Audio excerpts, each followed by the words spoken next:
This is Beyond the Physical, Holistic Athlete Injury Prevention. My name is Alicia Ducote. I live in Louisiana, which is probably a lot further south. I don't know if there's any other Southerners in the group, but if I have a little bit of an accent, that's why. I just came out of Mardi Gras and all things that go along with that here in Louisiana. And so we're getting back to a healthier state of living. I think we got somebody trying to, let me admit, Marcia. Here she is. There we go. All right. Welcome, welcome, welcome. Okay. To Beyond the Physical.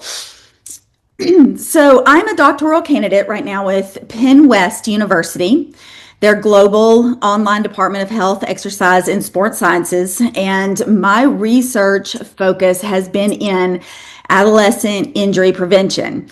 I've worked in this industry for many, many years. I don't want to date myself, but I started teaching my very first aerobics class when I was 18 years old and had my first certification through AFA, and it's just grown to now I'm in my doctoral program.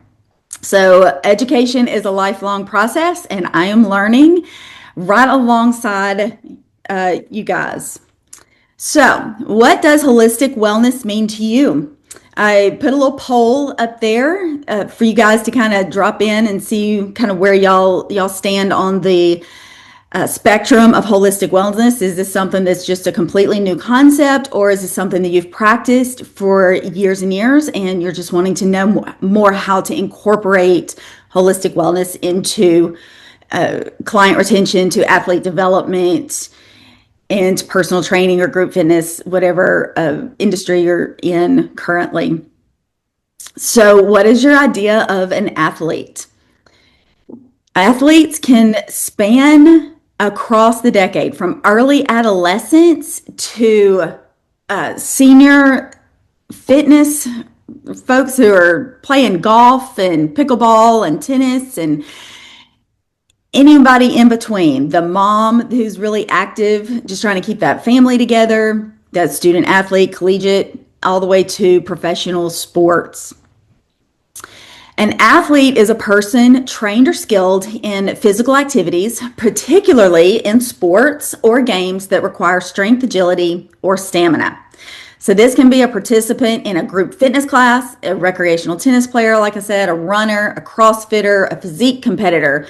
This ranges across the spectrum of athletic development. And as fitness professionals, we can become pretty complacent or overly focused on our own programs, and we can actually miss out on some client needs. I love this. This is my use of AI. These are my philosophers and warriors of wellness.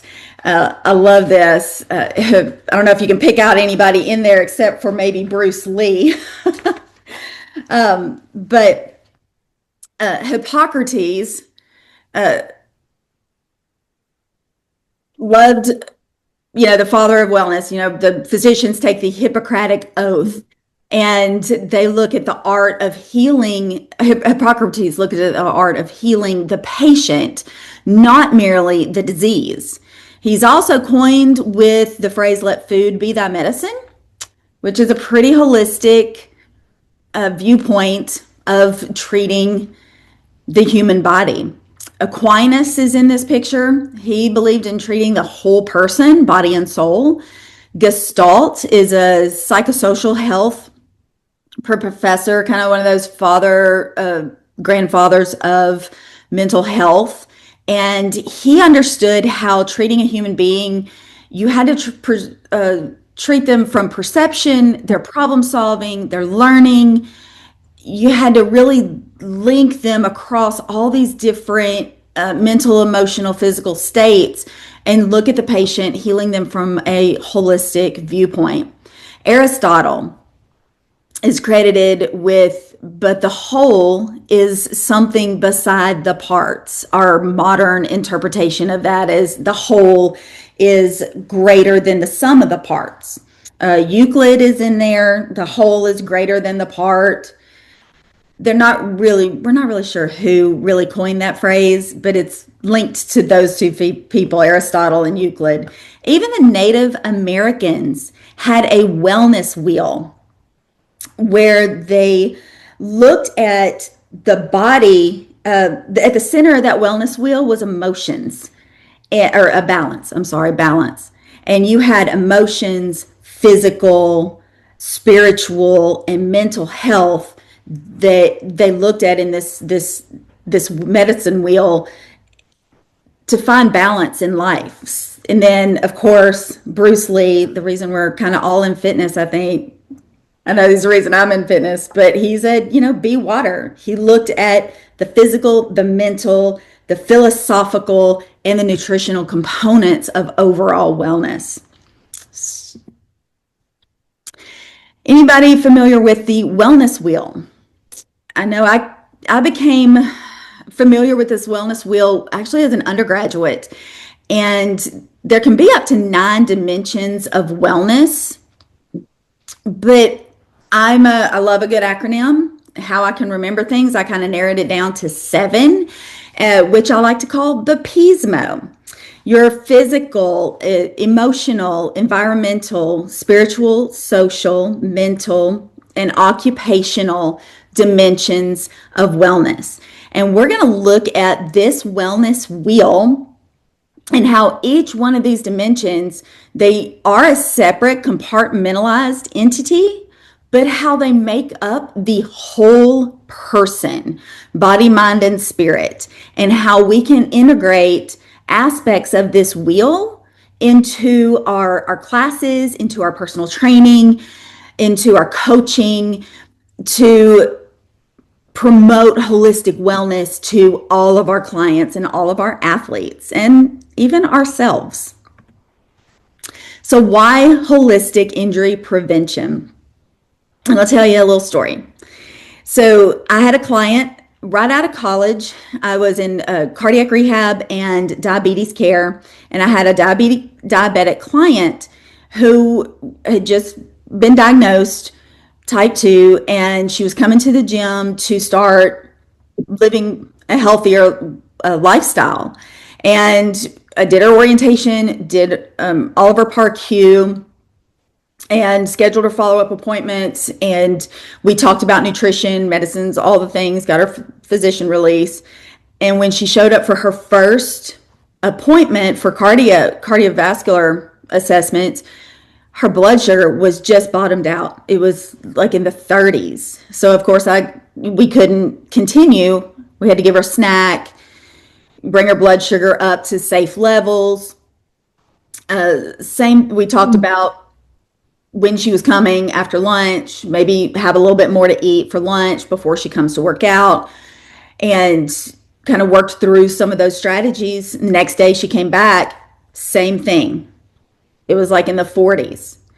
And I'm sitting here racking my brain trying to figure out why, like she's following all the things. Her medicine's not too much. Maybe, I've talked to her doctor on that second day, and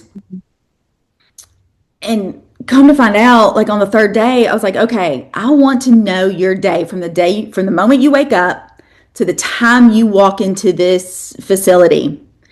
And I mean, minute by minute, I asked her every single part of her day, and I knew where she lived right down the street. And it only took about 5 minutes to get from her apartment to the wellness facility. But she was leaving her apartment at 12:30, and her appointment with me was at 1:45. And I was like, how are you getting here? She said, I walk. This is Louisiana. It's 100 degrees in August. I'll never forget this as long as I live. And she is walking to the gym. So I was like, okay, we have to reevaluate everything now because you're really getting a lot of fitness.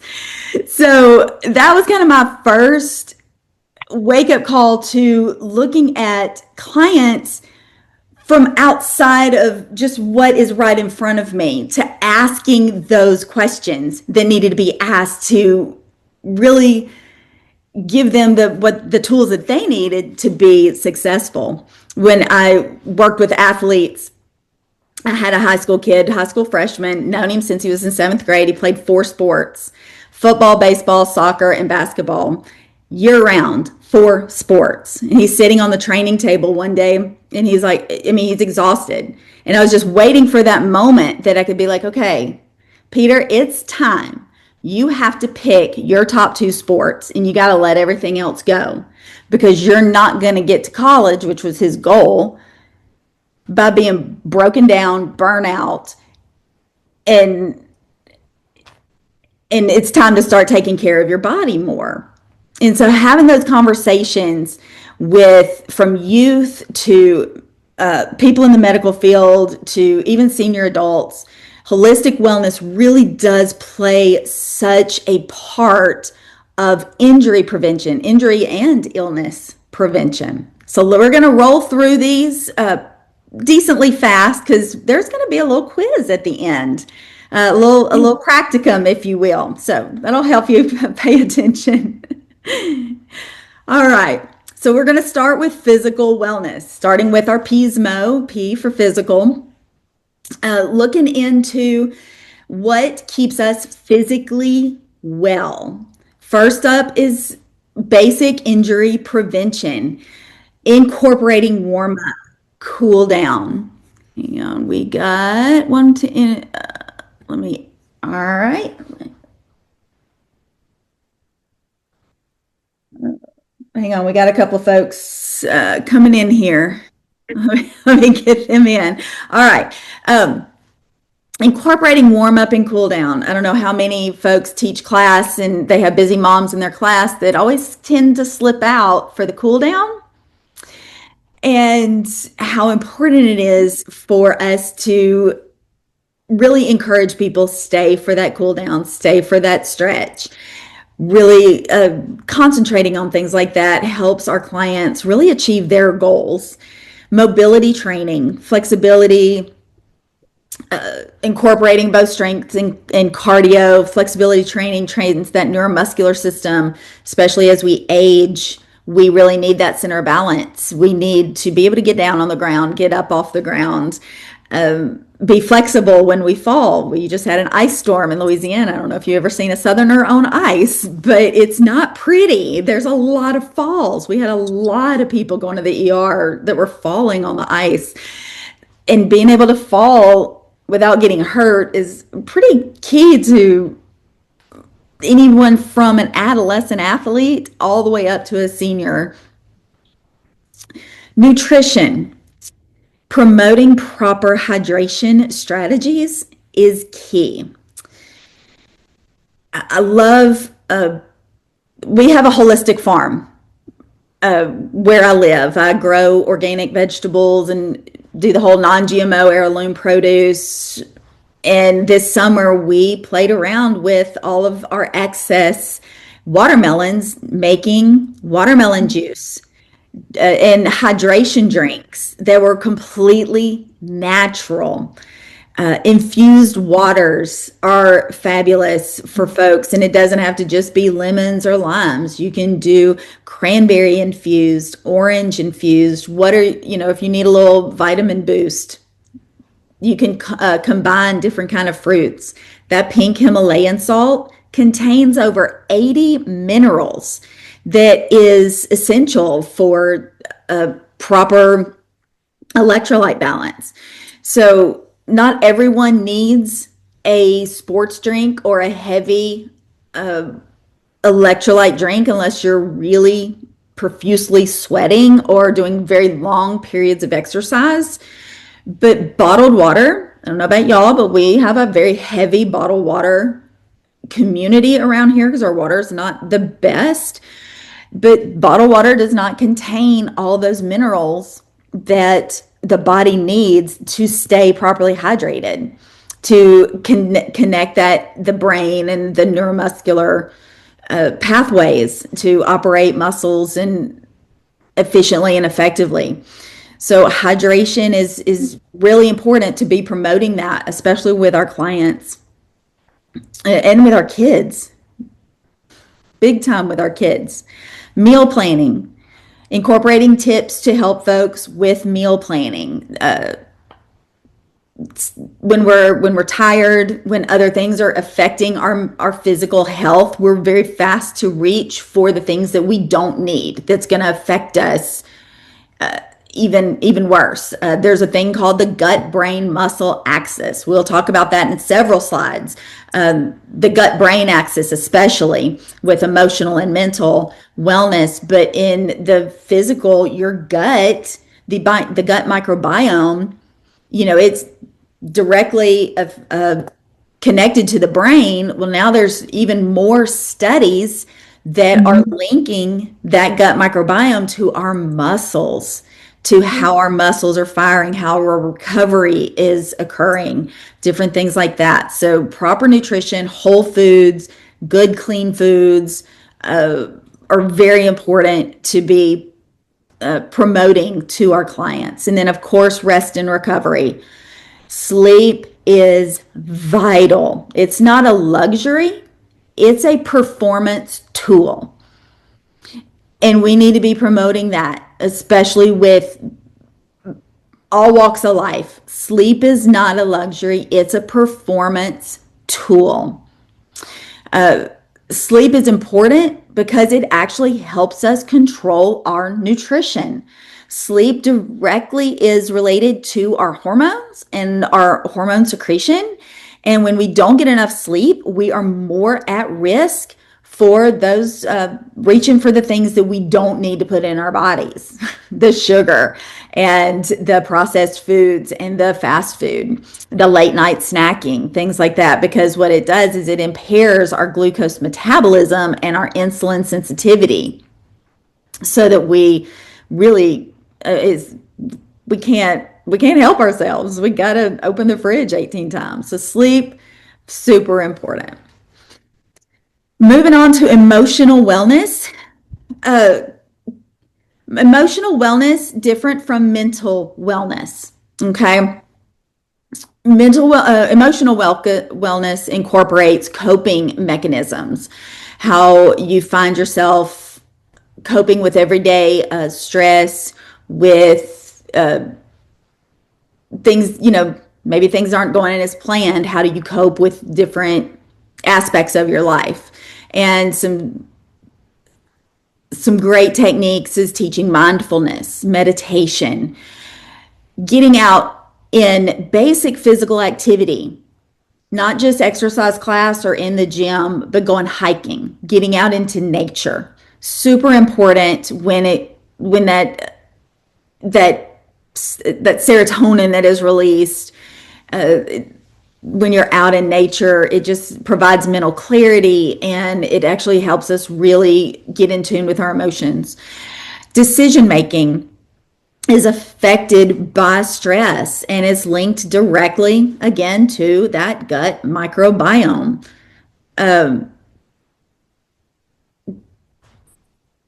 Making sure I'm not forgetting anything here.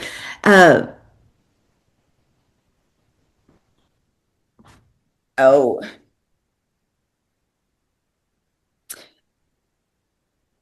yeah, sugar, alcohol, ultra processed foods, and especially energy drinks are directly related to emotional upsets, because it destroys the gut microbiome. It increases anxiety, it decreases depression, it increases the likelihood that our emotional wellness is going to be completely unbalanced.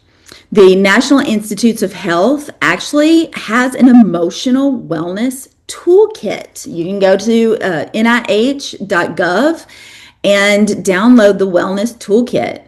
And it promotes the incorporation of those mindfulness practices, the taking mind body exercises such as yoga or Tai Chi into account to really enhance emotional connection with self.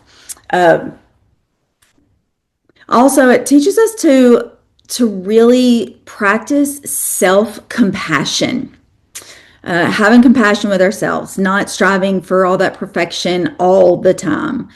realizing we're going to make mistakes. We're not going to have our best days. And really being okay with that. Mood, stress levels, again, very connected to that gut microbiome, that gut brain connection. Outlook. Outlook. This is where we get to play a part in, especially our clients or our athletes, overall emotional wellness. What are the words we're speaking out into the environment? Are they ones of positivity and glasses half full? Or are we constantly complaining or having negative thoughts? Negativity breeds negativity. Positivity, of course, breeds positivity. Being that positive influence in our clients and in our athletes' lives may be the only positive influence that they're getting to see that day. So being that is very important. Moving on to environmental wellness. How's your environment? Sometimes we don't think about that when we're thinking about our clients. And that one goes both ways. Their environment at their home or work or occupation, and then our environment, the environment they're coming into, our gym, our sports field, our personal training studio. Do they feel safe? Is there an element of safety? We live in a very unsure time in America. I mean, it's just really no different than the civil rights movement of the 60s or the Vietnam times. Like, there's always going to be some kind of unsettling something going on into the world. So, a place for folks to feel safe is really, really vital to overall health and wellness. Relationships. Are relationships toxic, or are they beneficial relationships? Talking about that in with our clients is really important. While that's not something maybe we can fix, we can point our clients to someone who can help with that. And we'll talk a little bit more about that in a second. Is their environment toxic? Is there cigarette smoking in the home? Is there substance abuse in the home? How are they, coping with that environment, and then, being able to come into a wellness, or trying to get into a wellness state of mind, but that environment is maybe a barrier for them. Access to clean air and clean water, very important. How many toxins is the body taking in that may affect their training, their performance, their reaching their goals? Maybe they've plateaued, and explored every option, from nutrition to sleep to recovery, and you just can't figure out why they can't jump over that plateau. Sometimes it takes taking back and asking these questions. What's your environment like? How many toxins are being taken into the body that maybe are not allowing you to move forward and progress forward, even though you've looked at all these other aspects? Clean food. Again, you're going to hear food. It's kind of a common theme. Do they have access to not only clean food, but good, healthy fruits, vegetables, something seasonal, locally grown? That's hard for especially urban folks to have access to.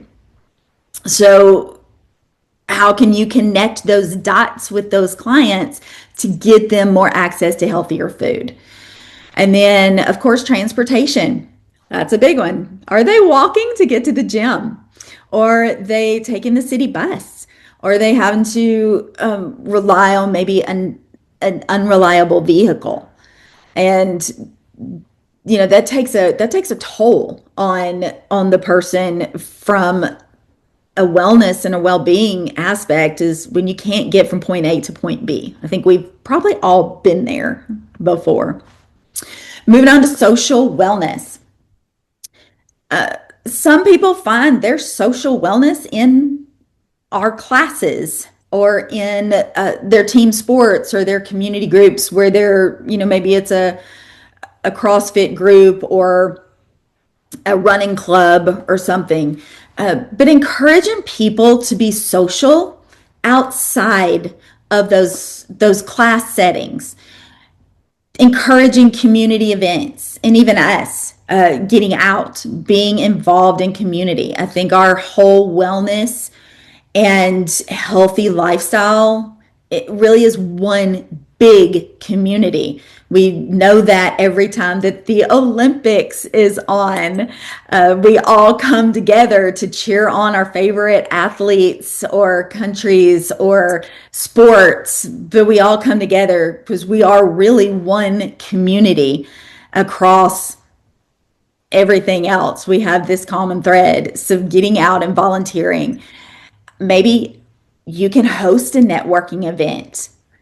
Some of that occupational wellness, environmental wellness can kind of resolve itself if you're around the right folks. So encouraging our clients to network with each other, getting out and having family dinners. These are just wonderful time to just decompress and enjoy community with food and not a rush or a pressure Mhm. around certain dinner, certain aspects of food. Encouraging reconnection with old friends, getting involved with local clubs or local community groups. It actually helps. It helps us as professionals because we get out and get a chance to enhance our communication skills and be consistent within our environments and our communities. And then we can discover that maybe we have shared hobbies outside of just the gym. So developing those quality and the depth of relationships are pretty vital to overall well-being. All right, spiritual, our last S, spiritual wellness. Oh, hang on. We got somebody to admit. All right. Spiritual wellness increases self efficacy. The WHO, World Health Organization, estimates that 38 million people die each year from chronic diseases. Oh, goodness. Right? 82% are preventable. Spiritual wellness actually has a big part to play in disease prevention. You wouldn't think that. But spiritual wellness, believing in a higher power, a higher calling, something bigger than ourselves, increases our overall self efficacy. It increases the feeling that we have some control over otherwise an uncontrollable environment. And that's that internal locus of control. On the opposite side of that, an external locus of control means that is that attitude that, oh, everything's just going to happen. It's going to happen to me and I have no control over it. And we want that internal locus of control. We want to feel that we're a part of something. We are a part of something bigger than ourselves. Spirituality gives us a sense of purpose. It helps us feel that belonging. It also develops resilience. And that's weird that I have the Mediterranean diet down there under resilience. But it actually, if you think about the relationship between spirituality and food, it's a really strong relationship. In whether you're Christian, Muslim, or just spiritual, across all religions, there's a powerful thread there with food. In Christianity, it's God's temple. And even in Muslim, you're looking at God's temple. So what you put in the body is directly related to your relationship with your Mm. God. And then you have situations where you need to be aware of with clients who are in a a spiritual enlightenment or a relationship, because they're going to be actually having different nutritional needs for different days. They're going to be going through periods of fasting, or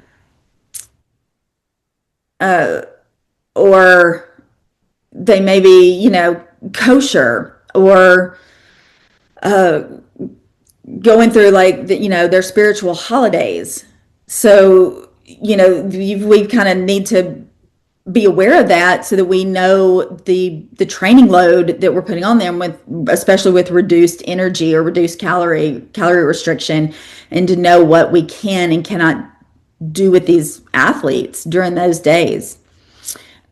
Lifestyle, diet, it tends to be better. People who are spiritual tend to avoid overeating because they don't want to destroy God's temple again. The Mediterranean diet and spirituality actually have developed together. The Mediterranean diet, or style of eating, promotes eating with meaning. It's very community driven, community focused, seasonal, lots of fruits and vegetables. Really enhances that gut microbiome. And then spiritual wellness also involves that sense of service, serving fellow man, getting outside of ourselves, always tends to give us that sense of hope, that sense of faith, that sense that everything's going to work out. Mental wellness.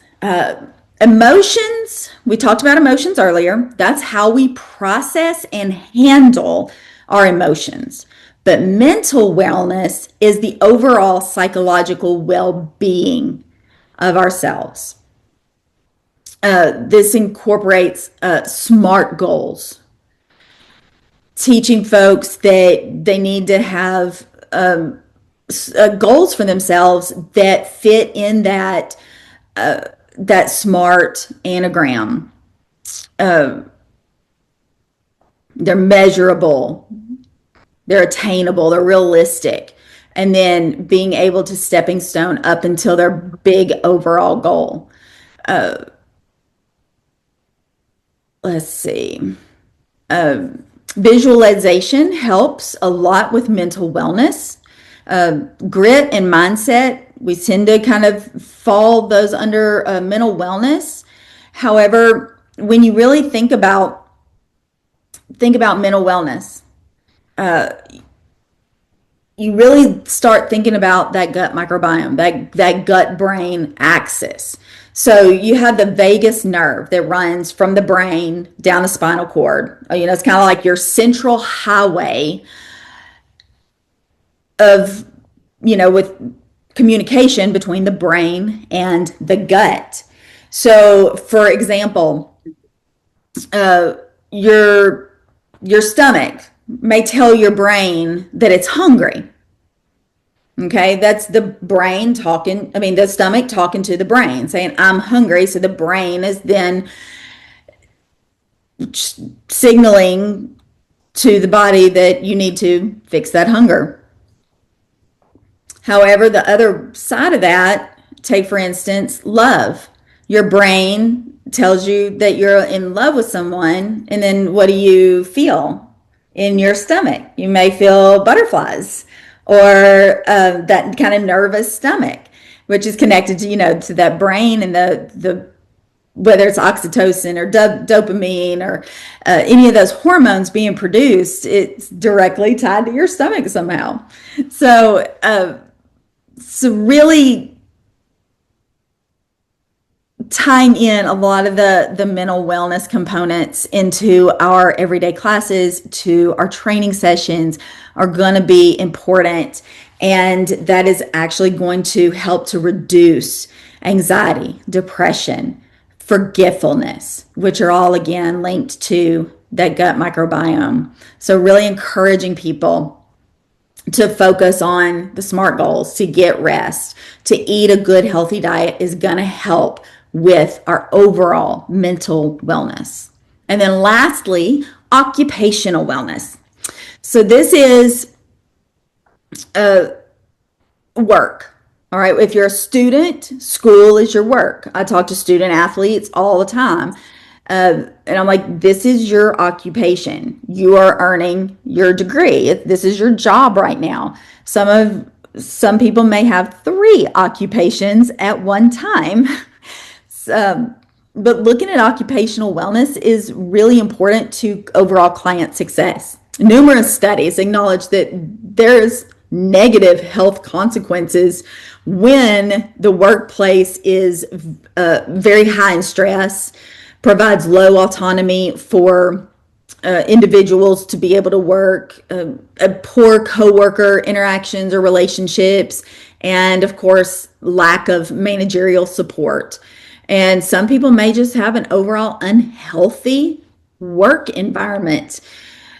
Sometimes it can't be helped, but tons of studies have shown that integrating health and safety, like workplace safety and workplace health promotions, actually leads to better outcomes when they can be surrounded with it more than just 1 hour a day at the gym. When they can, say, for example, smoking cessation, or increasing better diet trends. Folks, if they're surrounded by that at work for 7 or 8 hours a day, plus they're being reinforced when they're going to the gym, that habit, that good healthy habit, is forming faster, and the success rates are, of course, off the charts. And it just provides a lot more support. And then that affects all the rest of the dimensions of wellness. Interdepartmental team building. This is a fun one, especially if you're in a gym setting. I love this. I love team building across, like from personal trainers to the sports coaches to group fitness to even aquatics and even childcare. Building that team environment so that your client is super supported is really integral to client retention, to client success rates. Being able to say, okay, you're coming to this class 3 days a week, but you're not seeing any strength gains or any weight loss. You're not achieving your goals.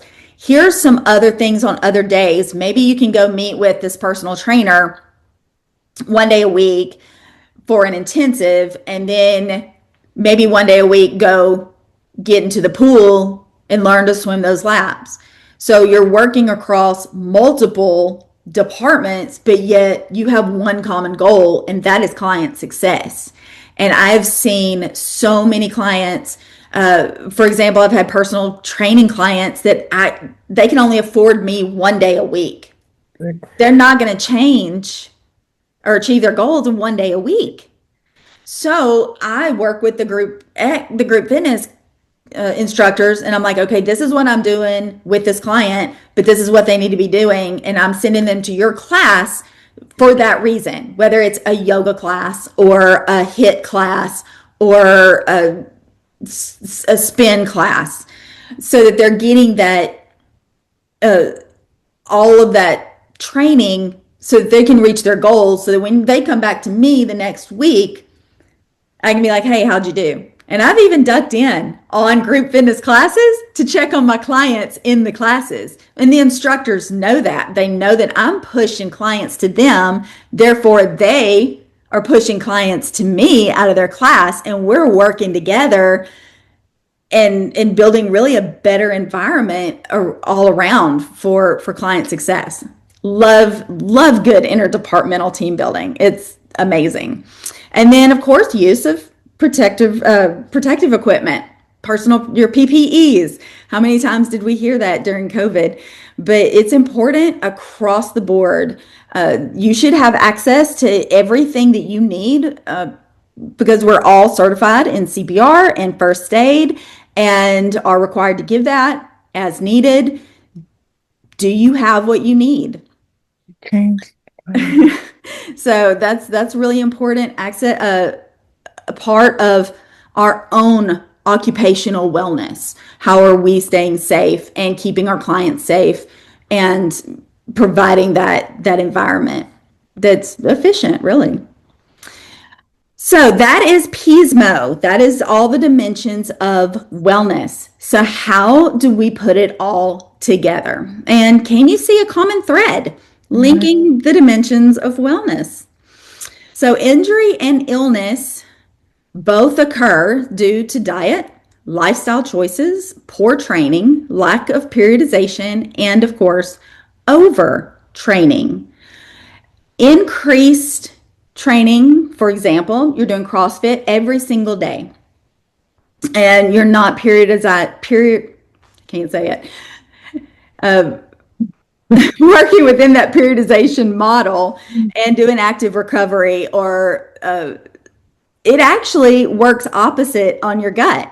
When your gut, it's why Olympians or peak athletes, when they reach that pinnacle that they've been training for, they get the flu or the stomach virus or the rotavirus or whatever's going on because they've destroyed their gut microbiome, which may seem counterproductive. Like you've been working out and eating right and training, but increased stress and increased levels of exercise activity that is creating that stress response actually destroys the gut microbiome. So even working out hard all the time can be counterproductive to really the goals that you're trying to achieve. So we have to look at the Pismo. We got to look at the whole wellness wheel. Our environmental exposure, our lifestyle choices, genetic predisposition, have no control over that. Our genes are our genes. But otherwise, we have control over our dimensions of wellness. Improper nutrition, lack of sleep, of course, are common threads. You get those two right, pretty much everything else gets a lot easier. All right. So here's your test. Yeah. This is your case study. So you have two individuals here. You have Dylan and you have Casey. They have similar training patterns. They're both active in running, cycling, and functional workouts. Dylan, the sleep is pretty sporadic there. There's a diet consistent of ultra processed foods, supplements, protein shakes, kind of across the board. And Dylan lacks the time to focus on recovery and overall well-being, while Casey gets 8 hours of sleep, eats a balanced whole food diet, and values recovery and well-being. Now, while on the outside or on the surface, these two individuals look completely different, you have to ask yourself, what don't you know about them to come up with strategies where you can maybe enhance whatever goal that they've set for themselves or their training needs or set goals for them. Oh, makes you think, huh? Casey Increase their sleep. That would be the first thing. Second thing is get rid of that processed foods, because that's why we have so many different problems with people today, is with their diet, what they're consuming. And I can speak from experience because people don't understand. I have severe celiac disease. Okay. And I can trace mine all the way back to when I was a little girl, and I'm well over 60. But where I'm going with this is the people that I am working with, when I start listening to how they ate their whole entire life and how they've changed as they've gotten to be 60, 65, you see a big difference. So the biggest thing is their diet and their sleep. Yes, absolutely right. Yes, absolutely right. Now, what we don't know about them, we don't know how old they are. Oh, No. right. And while we can all make assumptions, we actually don't know their gender. Nope. That's That's a right. question you have to ask. Yeah. Yeah, we don't. We don't know their environment. I mean, there's a lot of questions here we can start asking both of these individuals, while Casey may look really good on the outside, on the surface level, how's their environment? How's their What's the emotional? environment? Yeah, exactly. What's the environment look like? What's her genetic makeup too? Exactly. So there's a lot of things that we don't know that we need to be asking our clients. So how can you read between the lines and help each client identify gaps where they can adjust their lifestyle? And how can you help them set those smart goals and uh, teach them about their Pismo? I love lots of napkins. I've wrote on lots and lots and lots of napkins, the Pismo. When because when I'm eating dinner especially with students, I was in student ministry for a long time as well, and student athletes. Sometimes sitting down outside of training and really getting to know them is the only way to really help them overcome hurdles, overcome barriers, overcome anything that's keeping them from achieving their goals. We also don't know where these two live. Are they rural? Are they in urban? What's their income? What's their family dynamics? What's their training loads? Are they growing? Are they senior adults? This leaves way more questions than answers, but I purposely did this vague like this to get you to start thinking about how not only we can start to communicate with our clients, but also how to maybe not assume certain things about certain clients. Some folks can, I call it what Instagram versus reality. Some folks look like they have it very well put together on the outside, but there's something that's keeping them from achieving overall wellness and well being. And that is across the board, across the board. So, what are some implementation strategies that we can do to enhance client success? Sometimes we don't have time in a class or 1 hour training session or a team training to be thinking, okay, I need to say something about all these things. Being strategic is key to incorporating the Pismo. I love bulletin boards. Hate them when things are all over the facility, when there's 80,000 pieces of paper in 80,000 different locations across a facility. Clean it up. Make one centralized area for all of your communication needs, and you can really be strategic. And I love it right by the door. People pass it in and out. It's Yeah. right there. If you've got a front desk or a front desk person, they can always be pointing folks, hey, did you know that this month is cancer awareness? Have you had your blood work done? Have you done skin cancer screenings?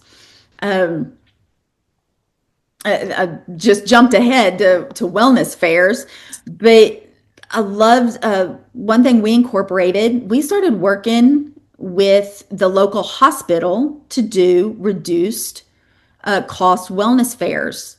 And we had free skin cancer screenings. We had free physical therapists come in, athletic trainers come in, and we had a lab come in and do blood work at a very reduced rate. Do you know how expensive it is to get your insurance to cover your blood work and the time and everything it takes? We had it right there at the gym, and they got their results and could start keeping a folder, and they could take that to their doctor as well.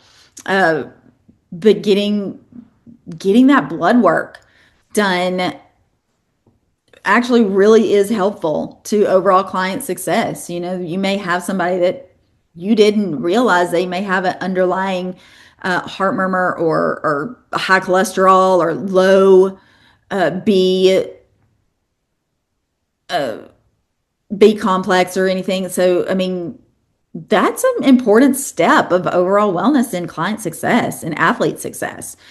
Being able to somehow incorporate that is wonderful to your facilities. Uh, Promoting outside activities Physical activities are not just your sport, your class, your training. It's going for a walk outside with the dogs, or People. a walk with friends, or getting out and going and sitting by a bonfire. Some kind of outside activity that promotes laughter, emotional well-being, emotional support.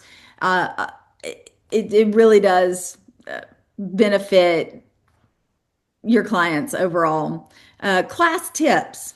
If you're a group fitness instructor, being able to utilize your time, like in between maybe the getting started part of class, or that time between the end of the session and the cool down or the mat work, dropping in a little tip, like, hey, did you know pink Himalayan salt has 80 minerals?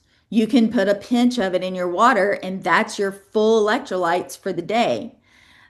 Just something small like that is great for just, dropping little bits of knowledge that helps our client not get sucked into whatever is, uh, Mhm. trendy or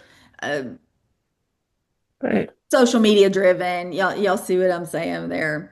Having Mhm. lunch and learns, fabulous for just getting. I used to do team meals at my house for a softball team, for football players, just to get them out of that structured environment, get them in a home or out in a restaurant, and just be able to talk and laugh, and it you learn so much about your athletes from doing that team building outside. And then, of course, cross promotion within your facilities, very huge on client success. And then, of course, creating that safe space where every athlete, regardless of age, feels safe when they're there. So, is this the finish line of our little class? Uh, Mhm. I think not. I think once you learn something, the only way to really learn it is to go and do it. So, how can you promote holistic injury prevention and wellness within your facility, within your team sport, maybe your parent group, friend group? How can you bring community awareness into all the dimensions of health, and not just, oh, well, this is a diet trend, or you just need sleep, it'll fix everything, or, really singling Yeah. Mhm. out one part of wellness when we are multidimensional beings, and we need every dimension to be that well person. What are you saying to clients? Is it reliable? Is it backed by science? Is it realistic? Do your research. Uh, I'm a firm believer in I what I learned 20 years ago. Somehow I think, oh, well, I learned that 20 years ago, and that's gospel. Well, no, science changes up, things That's right. upgrade, they change. You always have to be learning. I'm always learning. So what I learned 20 years ago is sometimes not the same as current research shows us. And then sometimes, you know what? Hey, you've learned it three different ways in 20 years, and now you're back to how it was 20 years ago. But staying up to date with the latest science, the latest research really is important. You are a trusted source. You are a trusted source. People come to you because they trust you. So you have to earn that, and you have to keep earning that throughout your lifetime. And so it's not the finish line. There's never a finish line. You always have to be striving and learning more. I wanted to leave a little time here for some Q&A. We've got a little bit of time left. So does anyone have any questions or anything that maybe I didn't address, or you can also put it in the group chat. Let me see if can I get to the group chat?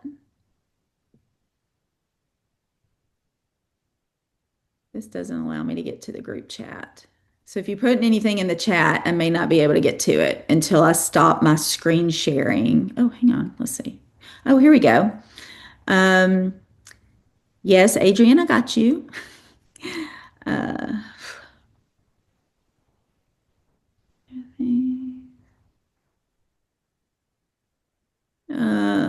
let's see here. Things change so much. Yes, things change so much.